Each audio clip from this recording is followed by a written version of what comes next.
Olá, pessoal. Eu sou o professor Anderson Santos, da Universidade Federal de Uberlândia, e eu quero apresentar para vocês um software que eu mesmo desenvolvi chamado SamplesDB. O objetivo do SamplesDB é armazenar não apenas dados de amostras que a gente coleta para fazer as nossas pesquisas diárias nos nossos laboratórios molhados Brasil afora, né? Mas também guardar dados referentes aos sedentes dessas amostras, bem como os resultados de exames sobre essas amostras. E aí eu faço um diferencial entre o que eu chamo de exame do mundo físico e exame do mundo virtual.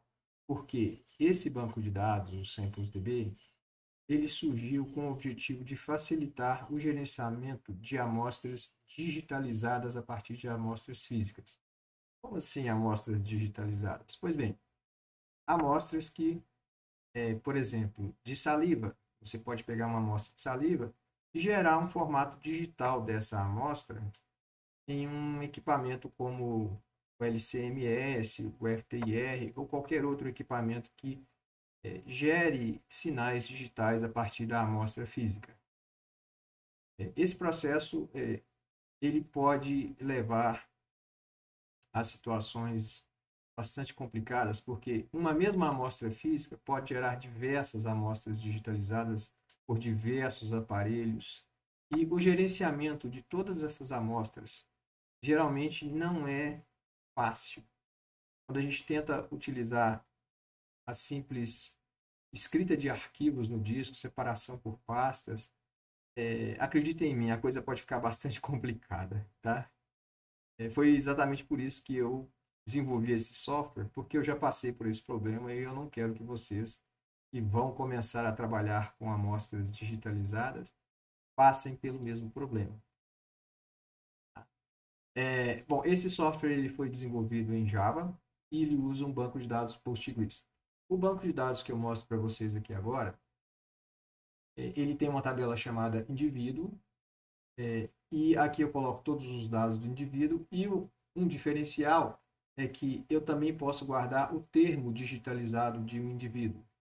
Tá? Nesse termo, eu posso armazenar tanto um arquivo PDF quanto uma foto tirada de um termo assinado pelo cedente de uma amostra. Uma vez que a gente tem a amostra, o nosso sistema ele vai guardar apenas os dados dessa amostra. Logicamente que a amostra vai ficar guardada em um refrigerador, né, no laboratório, mas aqui a gente coloca todas as informações sobre essa amostra, como por exemplo, qual é o local de armazenagem, que medicamento a pessoa estava utilizando no momento que cedeu essa amostra, os sintomas que ela possuía, a qual projeto essa amostra está vinculada. A gente tem, por exemplo, dados sobre validade da coleta. Com esse dado de validade da coleta, a gente pode inferir, por exemplo, quanto tempo a gente ainda tem para poder fazer o uso dessa amostra, certo? Outra coisa é exatamente a digitalização da amostra. Então, a amostra física eu chamo de amostra, no meu esquema relacional de banco de dados aqui, e a forma digitalizada da amostra eu chamo de e-amostra. E a gente pode dizer quem digitalizou, a data, a técnica e assim por diante. Bom, uma vez que a gente tem uma amostra física, a gente tem um diagnóstico dessa amostra física.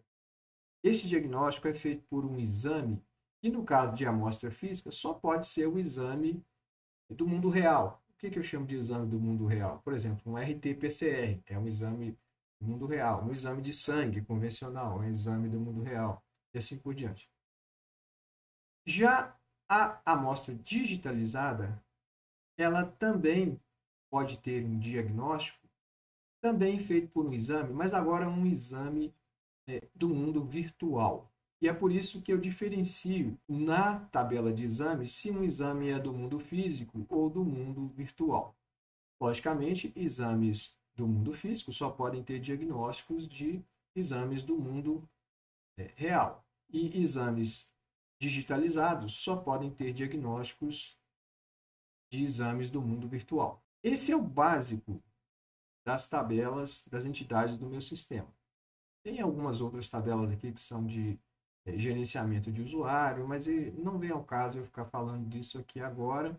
O técnico que vai instalar o software aí no seu laboratório vai entrar em contato comigo e eu vou dizer todas as coordenadas para que ele crie um banco no sistema gerenciador Postgres para vocês começarem a utilizar o meu sistema. Tá? Só uma informação interessante. A tabela e-diagnóstico, apesar de eu ter implementado uma interface para ela, o objetivo do meu sistema não é permitir que as pessoas façam uso do gerenciamento do e-diagnóstico. A ideia do e-diagnóstico é que um software de inteligência artificial tenha acesso a esse banco de dados, tenha acesso a esses dados de qual que é a amostra e qual que é o exame, e ele faça a inserção dos resultados dos e-diagnósticos diretamente na tabela do banco de dados, sem a necessidade de uma pessoa manusear os dados dessa tabela. Apesar disso, eu também implementei uma interface para que a pessoa consiga manusear esses dados, mas não é o objetivo esse manuseio por parte de um técnico da tabela e-diagnóstico, certo? Terminada a apresentação das entidades que foram representadas no nosso banco de dados relacional, o SamplesDB, eu agora passo a apresentar para vocês o nosso sistema. Essa é a tela de login. Então, o sistema é seguro, a pessoa só vai entrar com a senha para acessar os dados. E aqui eu estou utilizando o meu login administrativo. Certo? O meu login administrativo, ele me dá permissão de acessar todas as tabelas. Se vocês verificarem aqui, eu vou aqui na tabela de usuário e vou pedir para listar os detalhes dos meus usuários cadastrados no banco. Nesse momento, como esse é um banco de testes, eu tenho apenas 4 usuários cadastrados.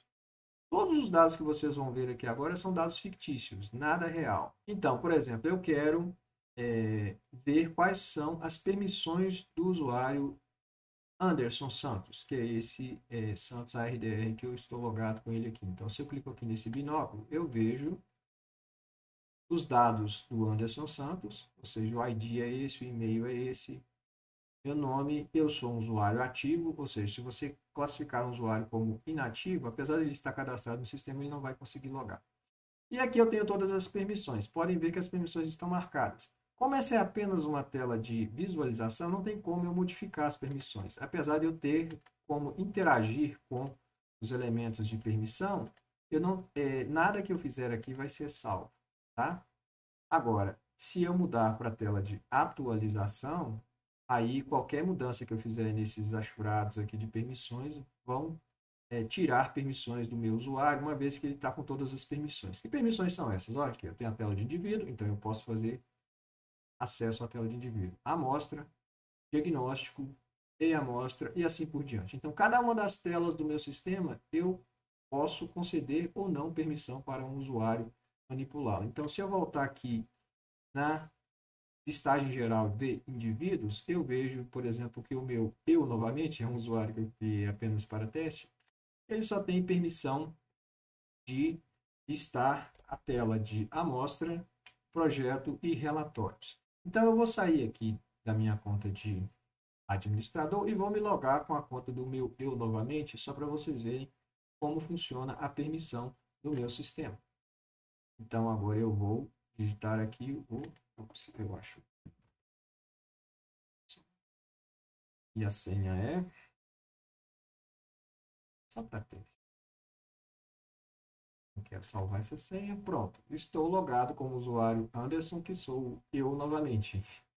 E agora eu vou tentar acessar a tela de indivíduo. Não sei se você se lembra, eu não tinha permissão para acessar a tela de indivíduo. Então, eu tenho acesso à tela de amostra. Então, eu vou conseguir acessar a tela de amostra. Mas eu não vou falar da tela de amostra agora. Tá? Eu estou apenas mostrando as permissões. Da mesma forma, eu não consigo acessar a tela de diagnóstico, não consigo acessar a tela de e-amostra, de e-diagnóstico, eu também não consigo acessar a tela de e-exame, mas eu dei permissão para que ele acessasse a tela de projetos, Ou seja, esse usuário, a princípio, ele pode cadastrar um novo projeto, certo? Vamos fazer uma experiência aqui, ó. Eu quero acrescentar um novo projeto. O meu projeto se chama Teste Sistema. Não é um projeto de verdade, né? Porque sou eu mesmo que estou fazendo. É o Anderson Santos. E a data do cadastro é hoje.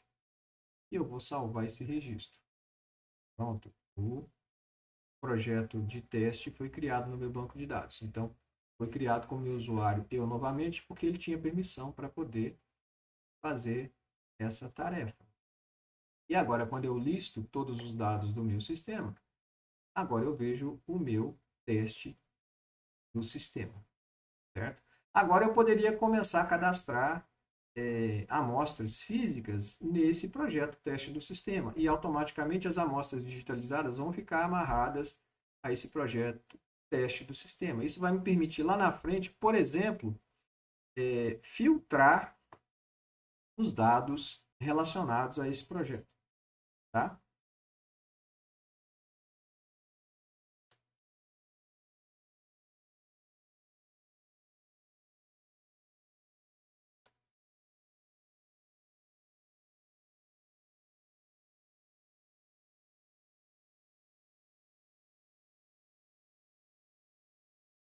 Bom, eu tirei a minha imagem de cima da tela porque estava tampando a minha tabela, né? Eu posso, por exemplo, consultar via a digitação de um número, aí eu quero ver qual que é o projeto de número 3. E aí ele vai mostrar especificamente o projeto de número 3. Eu quero atualizar o projeto de número 3. Então, eu vou atualizar especificamente o projeto de número 3. Eu quero deletar o projeto que eu acabei de criar. Não, esse projeto não me tem serventia. Então, eu quero remover o projeto teste do sistema. E se eu clicar aqui na lixeirinha, o teste do sistema será deletado. Então, agora eu não tenho mais o teste do sistema. Tá? Todas as telas do meu sistema usam esse esquema que vocês estão vendo aqui, que é a listagem dos dados em uma tabela, esses 4 botões de manipulação desses dados e uma tela de pesquisa, juntamente com a tela de adição de novos dados. Tá? Então, nessa tela de pesquisa, você tanto pode selecionar qual elemento que você quer via esse botãozinho azul, ou você pode digitar explicitamente o elemento que você quer pesquisar. Isso é muito útil, por exemplo, no caso do CPF, né? Porque de repente a pessoa já tem um número de um CPF e ela já digita aqui em vez de ficar selecionando dentre centenas ou milhares de CPFs que porventura estejam cadastrados aqui. Bom, agora eu vou sair do meu usuário eu novamente e vou voltar para o meu usuário administrador. Tá? Aqui no meu usuário administrador, eu vou ter acesso a todas as telas e eu quero mostrar para vocês a tela de indivíduo.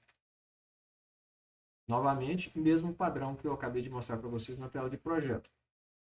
Todos os indivíduos cadastrados estão aqui. Então, aqui, o meu botãozinho de seleção, ele tem aproximadamente 500 CPFs cadastrados aqui, tudo fictício. Esses de número 1, 2, 3, 4, 5, 6, 7, eu criei para mostrar que, apesar da minha tabela falar majoritariamente de CPFs, eu também posso cadastrar cobaias aqui. Por quê? Vamos ver aqui um dado.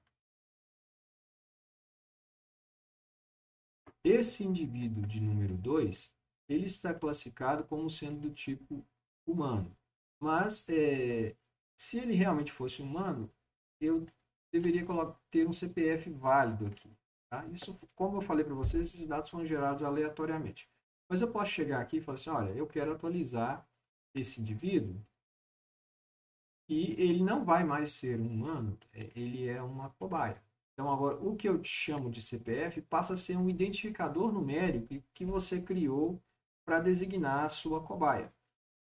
Tá? E aí, da mesma maneira, você pode dar um nome para a cobaia, a data de nascimento da cobaia, a cidade onde ela está, o estado, sexo e assim por diante. Então, o que diferencia uma cobaia de um ser humano é simplesmente esse campo, cobaia, versus humano e o código do CPF. Tá? Então, vamos supor que agora eu quero acrescentar um contato novo aqui. E agora esse contato tem o nome do gerente do laboratório. gerente@mail.com. Logicamente, esse e-mail não existe, né? E eu posso salvar. Eu não vou modificar o termo, por enquanto. Salvei. Né? Então, ele foi atualizado. Então, agora, se eu voltar aqui na listagem geral, por exemplo, pedir para visualizar o item 2, eu vou ver lá que agora eu tenho o item 2 como sendo cobaia e eu tenho mais um contato para acessar o cedente dessa amostra, por exemplo. Ponto que foi um laboratório parceiro ou coisa parecida. Vamos criar aqui um novo indivíduo só para testar. Então, vamos continuar com essa ideia da cobaia. Vamos dizer que agora eu vou criar a cobaia de número 10. Aqui eu vou colocar o nome da pessoa que foi responsável por ceder a cobaia, a data que a cobaia nasceu, vamos dizer que foi no início desse mês, a cidade de origem da cobaia, o estado, Minas Gerais, o sexo é masculino, é cobaia. Esses campos aqui para baixo, eles são opcionais. Eu sempre coloco os campos preferenciais no início do cadastro e os não preferenciais na parte de baixo. Então, eu não vou perder tempo preenchendo esses outros dados aqui. E já vamos direto para o termo digitalizado. Eu tenho um arquivo de termo digitalizado e vamos supor que ele é uma imagem. Tá? Como eu não tenho aqui uma imagem de um termo assinado, eu vou colocar uma imagem qualquer aqui, que foi uma foto tirada no jardim da minha mãe, o Jardim da Vitalidade. Tá? Então, é uma imagem como outra qualquer, que poderia ser uma foto de um papel onde a pessoa assinou o termo de consentimento para a participação de um exame. É lógico que eu estou falando de uma cobaia aqui, né? Mas de certa maneira eu misturei o exemplo da cobaia com o do ser humano. Mas vamos supor que existe algum documento que tem que ser feito o upload dele também no caso de cobaia. Se não tiver um documento, não precisa. A falta do termo não vai invalidar o cadastro do indivíduo. Tá? Então, eu fiz o upload aqui. Não vou colocar nenhum contato para a gente ganhar tempo e vou salvar o registro. Ok, está salvo. Agora vamos acessar a lista de indivíduos, né? E agora eu tenho o indivíduo 10, que eu vou consultar esse indivíduo aqui. Agora eu posso, por exemplo, baixar o termo digitalizado. Se eu clicar aqui no termo download, o arquivo caiu na minha máquina. Ele é um arquivo JPG, então agora eu posso simplesmente abrir o arquivo que estava armazenado no banco de dados. Então o que acontece, gente? Todos os arquivos que a gente faz upload, seja termo digitalizado ou seja amostras digitalizadas, elas ficam armazenadas no banco de dados. Então, se eu fizer um backup do banco de dados, automaticamente eu estou fazendo backup de todos os termos digitalizados, todos os arquivos de amostras que foram inseridos nesse banco de dados. Então, fica tudo no banco, não tem arquivo externo. Outra tela muito interessante é a tela de amostra. Também, novamente, vocês podem ver que o padrão se mantém. Eu sempre tenho esses 4 botões aqui: listar, visualizar, atualizar ou deletar. A tabela com todas as amostras, aqui eu tenho milhares de amostras, elas foram também geradas de forma aleatória, então nenhum desses dados aqui é verdadeiro. Tá? E quando eu vou selecionar ou cadastrar uma amostra, eu relaciono ele com um CPF. Então, por exemplo, se eu pedir para visualizar os dados dessa amostra aqui, o que acontece? Ele está associado com o CPF. Então, assim, no ato de eu adicionar uma amostra do mundo físico, ela recebe um número, que é um número sequencial. Eu não preciso digitar um número do banco de dados que vai prover esse número para mim, mas eu tenho que selecionar qual que é o CPF com o qual essa amostra está relacionada.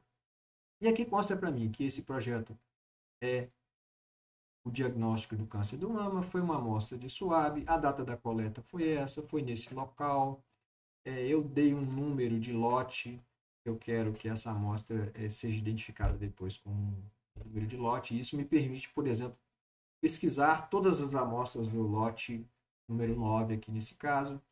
Essa etiqueta, a gente ainda está finalizando o desenvolvimento dela, mas vai ser um código de barras que vai estar associado a essas amostras. Aqui tem o diagnóstico. Por exemplo, no mundo físico, esse exame foi diagnosticado como negativo em um teste de RT-PCR feito pelo Mário Machado, versão 4.6, em um exame para criptococose no dia 6 de dezembro de 2022. E quando esse exame foi cadastrado, a previsão era que o resultado dele saísse até no dia 11 de outubro. Então, assim, a distância é grande, né? Quase 2 meses. Mas é como eu falei para vocês, esses dados foram aleatoriamente gerados. Tá? O que acontece é que, como eu sei qual que é o prazo que cada exame demora, uma vez que eu faço a entrada do dado no sistema, ele calcula a previsão em que o exame será liberado. Tá? E cada vez que eu atualizo o diagnóstico, esse campo atualizado ele vai sendo modificado. Então, quando essa amostra foi entrada no sistema, ela tinha esses sintomas, os sintomas são aleatórios, né? Ele tomou esses medicamentos e a armazenagem foi no Umuarama. Agora vem o detalhe. Essa amostra, ela tem várias E-amostras. Então, eu tenho, por exemplo, a E-amostra 64 e a E-amostra 65, que foram digitalizadas nessas datas aqui, com a técnica do FTIR1, FTIR3. Então, você que define o que é FTIR1 e FTIR3, porque você que define quais são os exames que vão ser aplicados sobre essas amostras. E aqui, a partir dessa tela, onde eu estou visualizando a amostra física, eu posso, por exemplo, fazer o download das E-amostras que estão relacionadas com essa amostra digitalizada. Então, se eu clicar aqui nessa nuvenzinha, a E-amostra cai lá no meu disco. E aí você pode abrir lá, no caso de ser um comma separate value, então, ou seja, uma tabela onde os valores são separados por vírgula, e eu posso abrir ela ou com o editor de texto ou com o LibreOffice. Então, vou mostrar para vocês aqui esse arquivo que eu acabei de fazer o download dele. Ele se chama samples 2.64.csv. Por quê? Porque ele é da amostra física número 2 e o número que identifica ela como amostra digitalizada é a 64. Então, no nome do arquivo tem a identificação de como é que essa informação foi exportada do banco de dados. Tá? Então, por exemplo, eu posso listar o conteúdo dessa amostra e aqui está o dado digitalizado por FTIR. Tá? Ok, é isso. A mesma coisa eu posso fazer com os outros arquivos. Ou seja, todos os arquivos que estão relacionados com essa amostra digital, eu posso visualizar aqui. Tem uma informação interessante sobre o meu sistema referente a essa tela de amostra física. Praticamente todas as tabelas do meu banco de dados estão sendo acessadas por esta tela de amostra. Vocês devem se lembrar que eu contei a história lá. Eu tenho tabela de indivíduo, amostra, diagnóstico, exame, armazenagem, medicamento e assim por diante. Então, aqui nessa tela de amostra física, eu consigo ver tudo. Por exemplo, quais são os dados da coleta, quais são os dados do diagnóstico. Então, aqui eu já estou acessando a tabela de diagnóstico. A tabela de diagnóstico, por sua vez, acessa a tabela de exame. Então, é uma indireção aqui, uma distância de duas tabelas de distância, né? Se você parar para pensar em joins de banco de dados. Os dados de sintomas, de medicamentos e armazenagem, cada uma é uma tabela diferente. E a tabela de E-amostra, que não só eu visualizo, como posso acessar as E-amostras dessa amostra física. Ou seja, essa tela é uma tela de certa maneira, resume a maior parte da funcionalidade que o nosso sistema tem. Tá? E a partir dessa tela, se eu pedir para editar, eu também posso editar esses dados. Ou seja, não é só para visualizar os dados de praticamente todas as tabelas do banco, mas eu posso editar os dados referentes a essa amostra ao longo de todo o banco de dados. Tá? Agora, apesar de eu ter essa tela que, de certa maneira, sumariza várias outras telas, eu também tenho as telas separadas. Então, por exemplo, vocês veem o que, que eu tenho diagnóstico junto com a amostra, mas eu posso explicitamente vir aqui na tabela de diagnóstico e acessar os dados de diagnóstico dessa amostra. Quando a gente clica para visualizar um diagnóstico específico, a gente pode ter acesso aos mesmos dados que a gente visualizou na tela de amostra, da amostra 2. Tá? Então, a gente pode ver aqui que a gente tem um exame negativo de criptococose, RT-PCR MM 4.6 naquela data, com aquela data prevista. Tá? Então, da mesma maneira, a pessoa pode chegar aqui para poder atualizar essa informação, caso tenha havido alguma novidade com relação a esse exame. O que eu quero dizer com novidade? Vamos supor que ele estivesse no estado aguardado e aí finalmente saiu o resultado dele. Então, eu vou chegar aqui e tirar ele do estado aguardado, colocar como negativo positivo e colocar a data em que esse resultado foi aferido. Tá? Uma observação interessante e que a gente não consegue perceber por essa tela do sistema é que uma amostra pode ter diversos diagnósticos. Tá? O meu sistema ele dá preferência para mostrar o último diagnóstico que aconteceu para essa amostra. Tá? Então, por exemplo, por isso que aqui eu estou mostrando o e-diagnóstico, que é o do número 1019, porque eu também tenho um diagnóstico para essa amostra que está armazenada sobre o número 2. E quando eu mostro, é um outro exame, uma outra técnica. Então, assim, você pode fazer vários diagnósticos sobre uma amostra e o resultado que vai ser visualizado na tela principal, eu dei a opção de mostrar apenas uma dos exames que foi feito, é o exame com a última data. Tá? Isso dá a flexibilidade da pessoa poder fazer vários diagnósticos e o diagnóstico que fica valendo é o último e ficou com o resultado que foi mais aceitável. Mesmo assim, se houver dúvidas, você também pode vir na tela de diagnóstico e selecionar todos os diagnósticos daquela amostra específica. Tá? Por exemplo, se eu chegar aqui e falar assim, é da amostra 2, me mostre todos os diagnósticos que fazem parte da amostra 2. Então, ele vai te mostrar aqui o de ID 2 e do ID 1019. Tá? Aí você pode editar, apagar, o que preferir. Agora nós temos a tela de e-amostra. O que é a tela de e-amostra? É onde nós vamos inserir as amostras digitalizadas. A pessoa pode chegar aqui e cadastrar uma nova amostra digitalizada. Essa amostra digitalizada ela vai estar relacionada com uma amostra do mundo físico, então eu tenho que dizer qual que é a amostra do mundo físico ao qual essa amostra está relacionada. Se eu já souber o número, eu posso simplesmente digitar aqui, né? Colocar uma data, uma técnica, dizer quem foi o responsável pela digitalização, escolher o arquivo que é o arquivo digitalizado, por exemplo, vou subir um arquivo qualquer aqui do FTIR, envio, salvo o registro e pronto, já tem uma nova amostra digitalizada. Tá? O código interno, que é o número 78, esse número é criado automaticamente, o usuário não precisa saber com que número que ele tem que cadastrar, mas ele precisa saber qual que é o código da amostra ao qual essa amostra pertence. Tá? E é por isso que eu coloco aqui facilidades de pesquisa. Qual que é a amostra física a que essa amostra estará digitalizada? Ele tanto pode selecionar aqui, quanto ele pode digitar o código aqui. Tá? Então, por exemplo, se eu pegar aqui uma amostra de número 2, porque eu fiz bastante testes com essas amostras de números iniciais, né?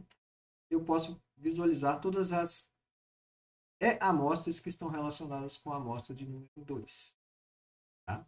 A gente tem facilidade de consulta para as amostras.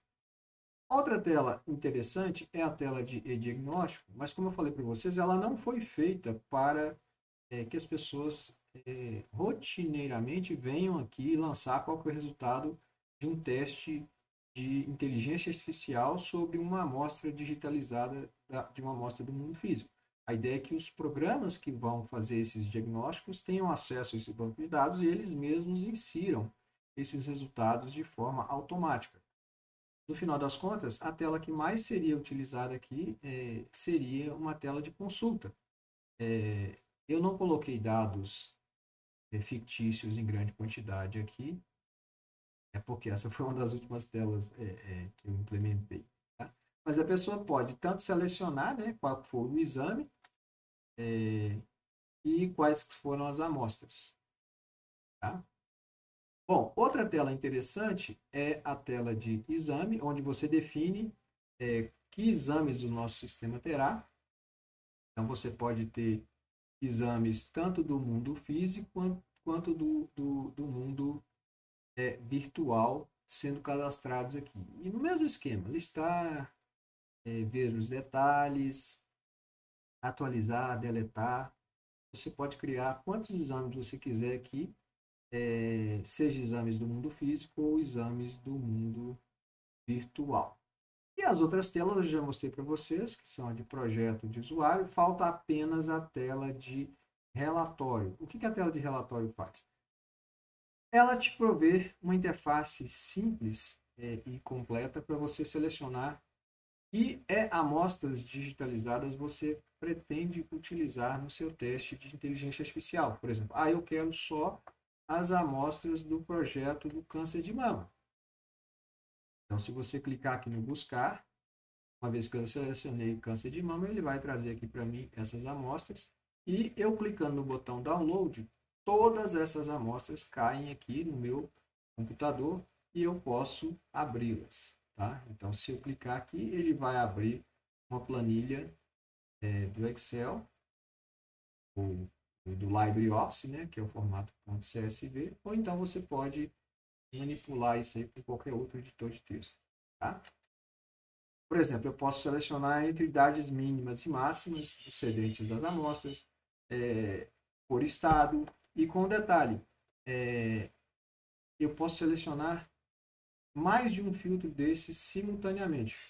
Vamos ver se eu vou dar sorte aqui, por exemplo. Diagnóstico de câncer de mama, no estado com a sigla do AP, e todo mundo que é do sexo masculino e que o resultado deu positivo. Nossa, eu coloquei muitos filtros. Será que vai voltar alguma coisa? Ih, não voltou nada. Então deixa eu tirar. É porque eu não tenho muitas amostras. Vamos tirar esse estado aqui. Vamos buscar de novo. Já voltou uma amostra. Tá? Então a ideia é essa. Você define os filtros e com base nesses filtros você faz o download de todas as amostras que aqui nesse meu exemplo não apareceram muitas amostras porque eu só tenho as 15 amostras digitalizadas para título de teste, mas supondo em um ambiente de produção, isso aqui pode te dar uma listagem enorme e você tem toda a facilidade de fazer o download desses dados sempre que você necessitar. Aí um outro arquivo agora só com essa amostra digitalizada. Aqui novamente eu tenho qual que é o número da amostra ao qual essa amostra digitalizada está relacionada e o número da amostra que foi baixada, que é a de número 73 aqui no caso. Bom, a título de uma primeira introdução do que um SamplesDB faz, eu acho que esse aqui é uma boa apresentação. Fiquem à vontade para entrar em contato comigo. Eu posso ajudar vocês a instalar também. Muito obrigado.